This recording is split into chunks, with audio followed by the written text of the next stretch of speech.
My name is Taryn Watkins, and today I'll be talking about cardiovascular disease. What is the leading cause of death in the United States? Cardiovascular disease is a concern because it is the leading cause of death in the United States for both men and women. According to the CDC, one person dies every 36 seconds from cardiovascular disease, and about 655,000 Americans die from heart disease each year. Although cardiovascular disease may be the main cause of death for most citizens in America, it is still very preventable. According to the CDC Prevention Program, 80% of cardiovascular disease, along with heart disease and strokes, are preventable. Although it is preventable, it is still a number one disease and is expected to get worse over time. So, why trust me? I grew up in a family that is predisposed to high blood pressure and diabetes. Last year, I lost my dad to a heart attack. He suffered from both diabetes and high blood pressure. Experiencing this firsthand made me want to understand what causes cardiovascular disease or heart failure and inform others about the risk factors so they can maintain a healthy lifestyle. In order to understand cardiovascular disease, it is important to explore what causes it and what actions one should take to avoid it.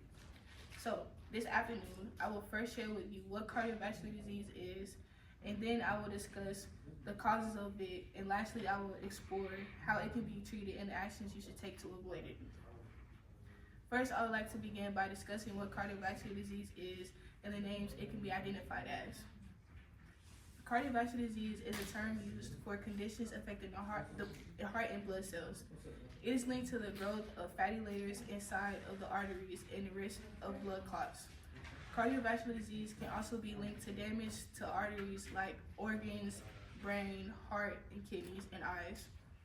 CVD includes diseases like heart disease, stroke, peripheral artery disease, and according to the CDC, a heart disease happens when there is a blockage of blood supply or a bursting of a blood vessel in the brain. The most common type of heart disease is called the coronary artery disease, which is caused by plaque buildup on the walls of arteries that carry blood to the heart. The plaque can cause arteries to narrow over time. Secondly, according to the CDC, a stroke occurs when there is a blockage preventing blood supply to reach the brain. As a result, this causes parts of the brain to become damaged or die even. Strokes can cause loss of muscle movement, weakness, trouble speaking, memory loss, and even death. Lastly, according to the CDC, peripheral artery disease, shortly known for PAD, is a disease that carries blood from the heart to other parts of the body.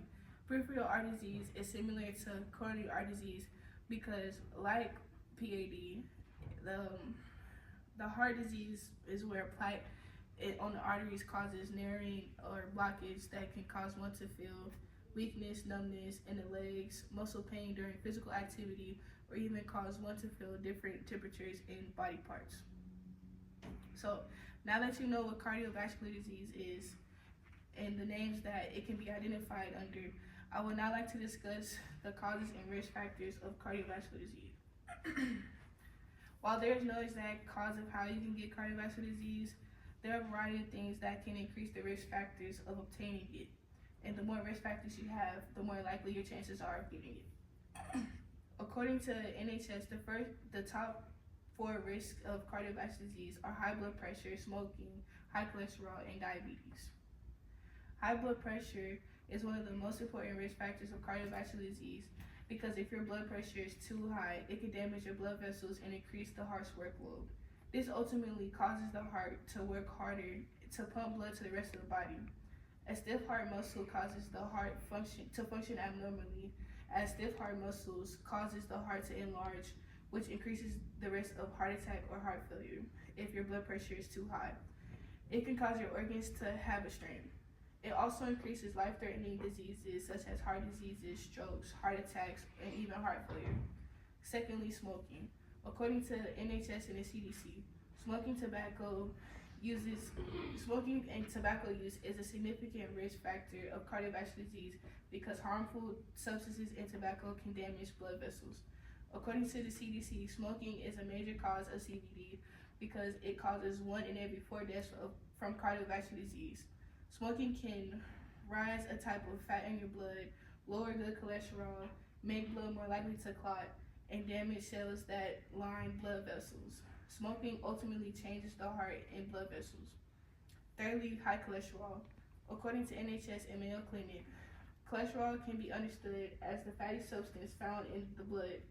Having high cholesterol can cause blood vessels to narrow while increasing the risk of blood clot development. With high cholesterol, you essentially develop fatty deposits in your blood vessels that eventually grow and make it difficult for enough blood to flow through your arteries. The deposits can break and form a blood clot that causes a stroke or a heart attack. Lastly, diabetes. According to the NHS, diabetes is a lifelong condition that causes one's blood sugar to become too high, which can lead to damage in blood vessels as a high blood sugar increases the possibility of blood vessels to become too narrow. Over time, high blood sugar levels can cause damage to blood vessels and the nerves that control the heart, which raises the risk for obtaining cardiovascular disease. So, understanding the risk factors of cardiovascular disease can give you ideas on what you should do to prevent it. Here are actions that you should take to avoid obtaining it. While it is important to understand the dangers of what causes cardiovascular disease, it is also important to know how to prevent yourself from obtaining it and to maintain a healthy lifestyle. According to NHS, the ways you should go about avoiding cardiovascular disease is by staying as healthy as possible. You should stop smoking, have a balanced diet, exercise regularly, maintain a healthy weight, do not drink alcohol or cut down on it if you do, and lastly, take medicine if prescribed or vitamins to help you reduce the chances of getting cardiovascular disease. Today, I have explored the key factors that causes or increases the risk of cardiovascular disease while diving into the meaning of what it means and how to prevent it. Lastly, life is a gift that should be valued. Take care of yourself and live a healthy lifestyle so you can experience the beauties of the world.